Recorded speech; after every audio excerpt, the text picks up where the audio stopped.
தோல் உளுந்து வடை செய்ய போகிறோம். அதுக்கு 1.5 கப்பு தோலோடு இருக்கிற உளுந்து சேர்த்துக்கிடுங்க.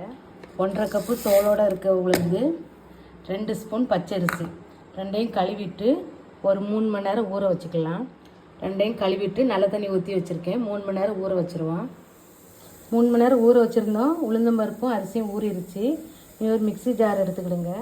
இதில் ஒரு துண்டு இஞ்சி போட்டுக்கலாம். 4 பச்சை மிளகாய் போட்டுட்டு 2 ஸ்பூன் அரிசி இருக்குல்ல அது போட்டு ஃபஸ்ட்டு ஒரு சுற்றிட்டு வந்துடலாம்.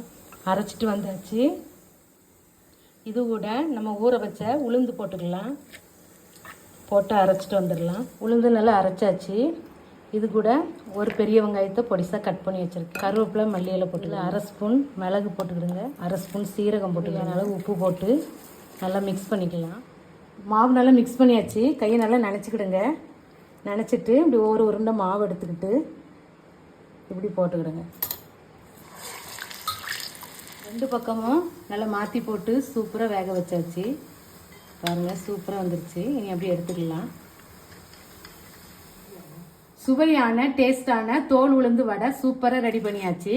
இது நம்ம ஒரு சாஸோட சாப்பிடுங்க. குழந்தைங்க பிடிச்சிருந்தா லைக் பண்ணுங்கள், ஷேர் பண்ணுங்கள், சப்ஸ்கிரைப் பண்ணுங்கள்.